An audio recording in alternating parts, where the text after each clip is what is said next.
हमने वोट दिया, अन्य प्रलोभनों के चक्कर में हमने वोट दिया और यही कारण है कि पूर्वांचल की स्थिति राज्य के अन्य हिस्सों की तुलना में भी और देश के अन्य हिस्सों की तुलना में भी हम पीछे रह गए। प्रमुख गण, अध्यक्ष गण, नगर पालिकाओं के, ब्लॉकों के जो प्रमुख गण यहाँ उपस्थित हैं कि भारतीय जनता पार्टी का सम्मान तो करिए ही, माननीय मोदी जी के हाथों को मजबूत तो करना ही है, माननीय योगी जी की सरकार को तो और मजबूत बनाना ही है, लेकिन AK शर्मा को भी देखना है भाई, हमारा भी चेहरा देखिए।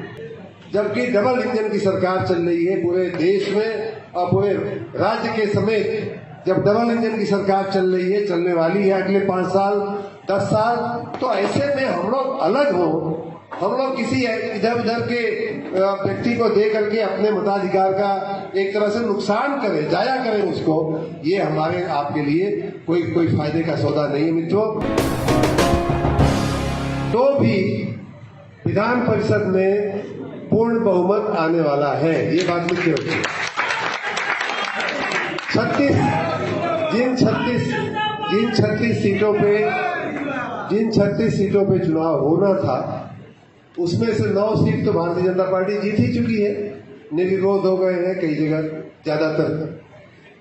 बाकी सीटों में भी बहुत बड़ी आशा है कि हम ज्यादातर सीटों में जीतेंगे, लगभग सभी सीटें जीतेंगे।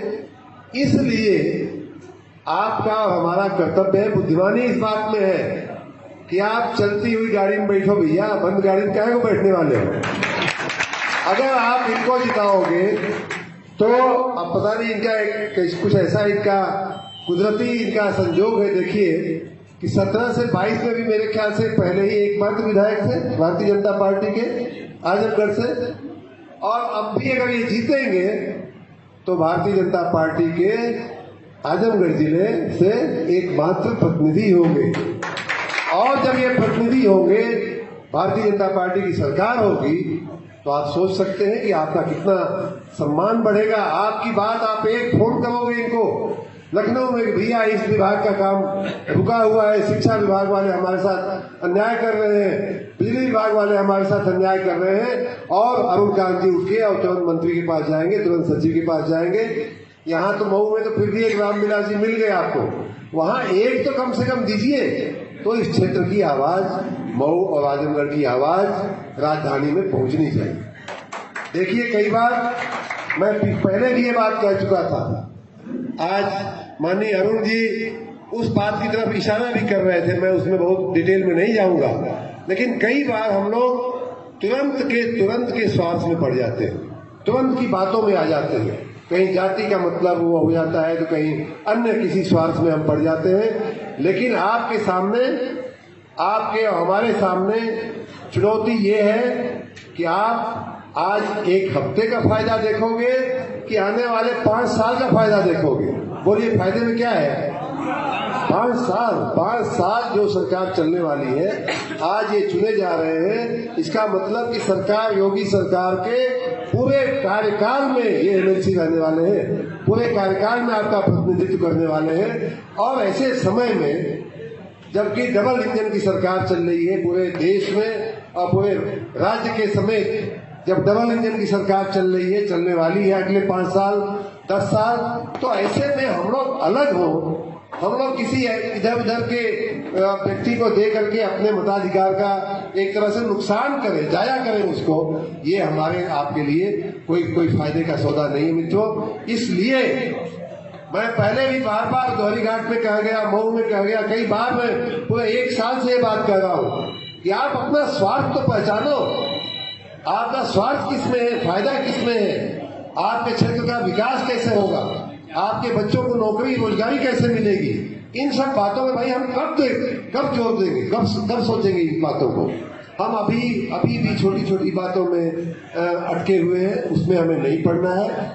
हमें लंबे समय का, 5 साल का, मान लीजिए किसी गांव में प्रधान जी को, महिला प्रधान जी को कोई स्कूल बनवाना है, कोई अस्पताल बनवाना है, कोई दवाखाना बनाना है, कोई रोड रास्ता की रिपेयरिंग करानी है, कौन पूछेगा भाई? एक इंडिपेंडेंट आप जिता भी दोगे तो क्या मिल जाएगा आपको, क्या मिलेगा आपको, ये बताइए हमको। इसलिए मित्रों, आप तुरंत के स्वार्थ में न पड़िए। आपका जो भी कोई आपको भरमा रहा है, उसके भरमावे में न आकर के, उसके छलावे में न आकर के आप अपना लंबे समय का हित देखना हमारे आपके हित में होगा। एक और बात मैं कहना चाहूंगा, वो ये है कि हमने इस तरह के अवसरवादिता का हम शिकार होते रहे, राजनीतिक अवसरवादिता का हम शिकार होते रहे हैं और इसीलिए पूर्वांचल में हम पिछड़े रह गए। पूर्वांचल में मैं भारतीय जनता पार्टी का एमएलसी था, आज मंत्री हूं, फिर भी ये बात कह रहा हूं कि हम लोग पूर्वांचल के लोगों की राजनीतिक जो दृष्टि थी उसको हम सही नहीं रख पाए। जाति के चक्कर में हमने वोट दिया, अन्य लुभावने नारों के चक्कर में हमने वोट दिया, अन्य प्रलोभनों के चक्कर में हमने वोट दिया और यही कारण है कि पूर्वांचल की स्थिति राज्य के अन्य हिस्सों की तुलना में भी और देश के अन्य हिस्सों की तुलना में भी हम पीछे रह गए।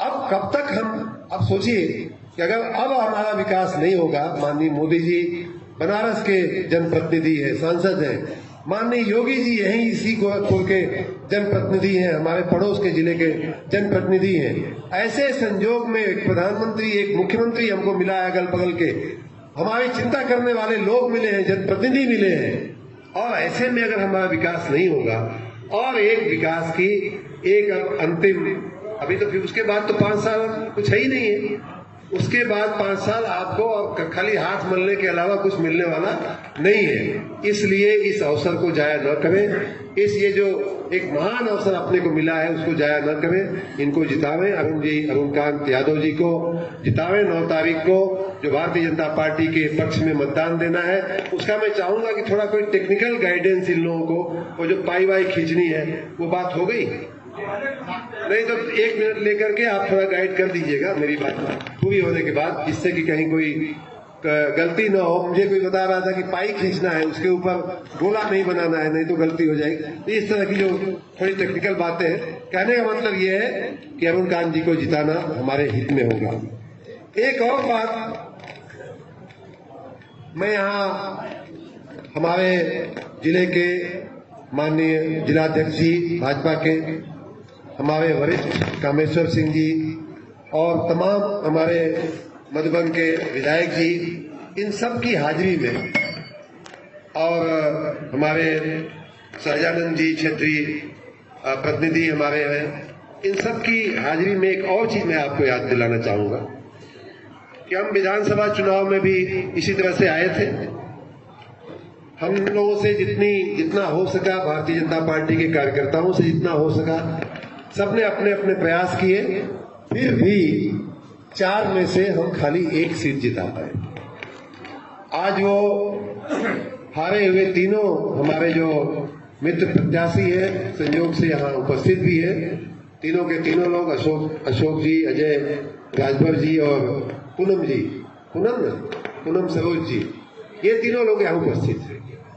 आप ये बताइए, मैं आपको फिर से आपके अंदर की बात को झकझोरने के लिए बात कह रहा हूं, क्या कमी इन लोगों में थी, क्या कमी रह गई थी, क्या गलती इन लोगों की रह गई थी जिसके चलते इनको हारना पड़ा। जवाब मिलेगा अगर मैं आपसे पूछ रहा हूं, अगर या तो कोई और हमसे पूछे, तो मैं भी पूरा सोच नहीं पा रहा हूं क्यों ये हार गए, क्या कारण है कि हार गए।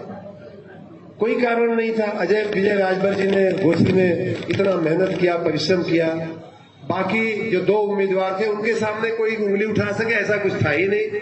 दोनों निर्दोष व्यक्ति, दोनों हमारे भारतीय जनता पार्टी ने उतारे थे।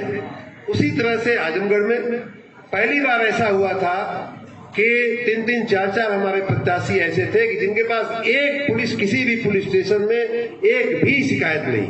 रूबरू होने के लिए सब्सक्राइब कीजिए आपका अपना चैनल NTTV भारत।